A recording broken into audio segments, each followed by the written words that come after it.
क्या कि हमारा टारगेट कुछ भी करते हैं ना, अगरबत्ती लगाएंगे ना, ये देना या नहीं देना, वो टारगेट निकलता सीधा ये दोगे या नहीं दोगे। अगर वो सामने मना कर दे ना तो शायद पन्नी में निकाली थैली को वापस रख दे अगरबत्ती को, नहीं तो वहां षष्ठी समाज है। कर्मणा फलमिति कर्म, कर्म का फल का आश्रय नहीं है। फल क्या चीज है? देखो पुत्र भी फल है, नहीं पुत्र भी है, धन भी है, मकान भी है, गाड़ी भी है। अच्छा स्वर्ग है कि नहीं? ये भी फल है। ये बोल दिया अगर ये आश्रय लेकर के कर्म करोगे तो अनाश्रित नहीं हो, क्योंकि टिकी हुई बुद्धि हमारी वहां टिकी हुई है। तो ये कहना चाहते हैं कि ऐसा कर्म नहीं, ऐसा कर्म करने से क्या लाभ नहीं होगा बताओ। देखो हमारी बुद्धि यहां हम मंदिर में आ गए और हाथ जोड़ रहे हैं, कब बस ये चीज दे दो, तो वो चीज भगवान देंगे जरूर, नहीं देंगे क्या? भगवान कहते हैं ये जैसी जैसी मांगता है, कहीं मांगता कहीं भी, वो मुझे देना पड़ता है। क्यों? कि मेरे अलावा तो कोई है नहीं। ये समझा है, समझिए। अच्छा भाष्यकर भगवान ने तो स्पष्ट कह दिया वहां, क्या कह दिया? कर्मणा फल तृष्णा राहित्यम, कर्म के फल में तृष्णा नहीं रहनी चाहिए, बस ये हो गया अनाश्रित। अब वहां जो उसका फल क्या क्या चाहते हो, जितना भी विनाशी फल चाहते हो तो फिर वो ठीक नहीं। हाँ तो स्वामी जी ने बहुत बढ़िया बताया इस बारे में। तो फिर एक और कह रहे हैं स्वामी जी कि ये जो सन्यासी होता है, कहे एक बात और समझ लेना, अग्नि का त्याग कर देते हैं। क्या कर देते हैं? अग्नि का त्याग सन्यासी कब करता बता? आपको तो खैर मालूम है, किस पड़ेगा सन्यास लेते, जिस काल में सन्यास ले लिया ना, शिका सूत्र त्यागी वर्तमान सन्यासी हो गया। क्या कर दिया? जिस काल में शिका नहीं है और सूत्र नहीं है, अगरबत्ती लगाने का अधिकार भी नहीं है इसका, कर्म में से अधिकार कट गया।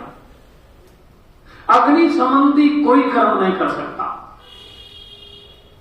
सन्यासी। जिस काल में शिका को और सूत्र को छोड़ दिया, विधि विधान से गंगा जी में बहा दिया और सन्यास ले लिया, तो कर्म का अधिकार उसी समय समाप्त हो गया उसका। तो अग्नि का त्याग भी हो गया, अग्नि का त्याग भी हो गया। अग्नि संबंधी कर्म नहीं कर सकता, यज्ञ नहीं कर सकता, वो हवन नहीं कर सकता, ये मना है उनके लिए। ये तो ब्रह्मचर्य अवस्था तक है ये विधि, तो वहां जाने के बाद नहीं। तो ये कह रहे बोला वो अग्नि का त्याग कर दिया तो सन्यासी हो गया? ना, नहीं हुआ। ये बात कैसे पता चला हमको? ये जो तृष्णा राहित्य है ना, इसको नीचे वाले श्लोक में लिया ना, नीचे वाले श्लोक में लिया ना। ये तृष्णा राहित्य जो चीज है, इसको नीचे वाले श्लोक में लिया ना। क्या कह रहे हैं वहां देखो कि कब सन्यासी होगा? सन्यास क्यों बता रहे हैं? कैसे होगा सन्यासी? यम संन्यासम प्राहुर, संन्यास विधि प्राहुर, यम संन्यासमिति प्राहुर, यम संन्यास विधि प्राहुर, योगम तम विद्धि पांडव, योगम तम विद्धि पांडव, नह्य संन्यस्त संकल्पो, नह्य संन्यस्त संकल्पो, योगी भवति कश्चन, योगी भवति कश्चन, यम संन्यास विधि प्राहुर, योगम तम विद्धि पांडव, नह्य संन्यस्त संकल्पो, योगी भवति कश्चन। देखो क्या कह रहे हो? यम संन्यासम, यम कहने वाला कौन है? प्राहु। कौन कहते हैं? वो शास्त्र के तात्पर्य जानने वाले ज्ञानी महापुरुष क्या कहते हैं? प्राहु मानी वो कहते हैं। क्या कह रहे हैं वो? कि हे पांडव, संन्यास क्या चीज है सुन लो। विद्वान लोग महापुरुष कह रहे क्या चीज है संन्यास, ऊपर तो बता दिया कि अग्नि का त्याग करने वाला, क्रिया का त्याग करने वाला सन्यासी नहीं हो सकता, ये बोल दिया। तो फिर क्या है, ना ही असन्यस्त संकल्पो, ये बोलिए, ना ही असन्यस्त संकल्प, संकल्पों का त्याग जब तक नहीं होगा तो न तो योगी है न सन्यासी है। अब संकल्प किसका, किसका संकल्प, भौतिक पदार्थों का। अच्छा, जब तक मन के अंदर ये चाहना भरी है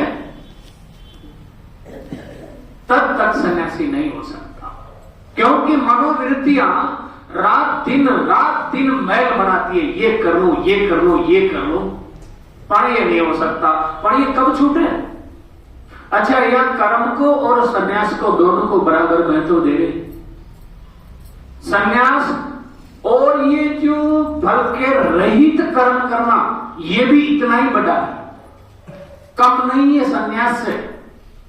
जो तृष्णा रहित होकर के कर्म करते हैं वो सन्यास से कम नहीं है, बराबर है।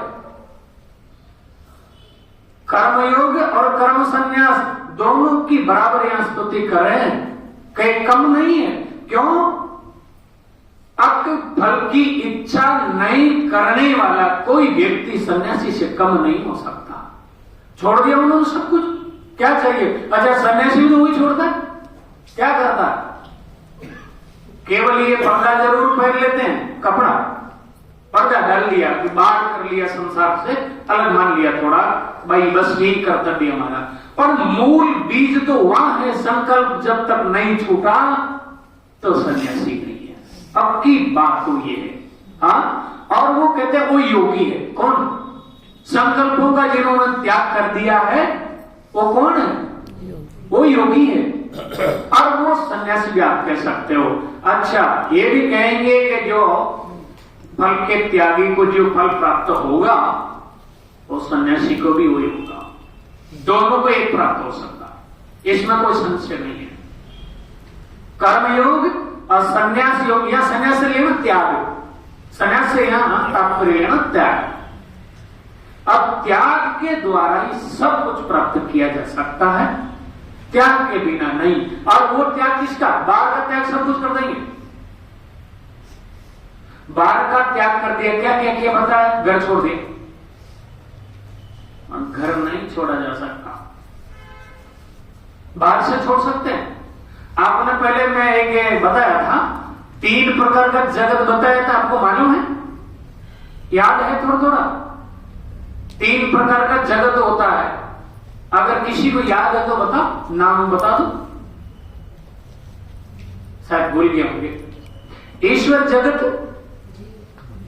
और जीव जगत और मिश्रित जगत, ये 3 प्रकार का जगत में बताया होगा।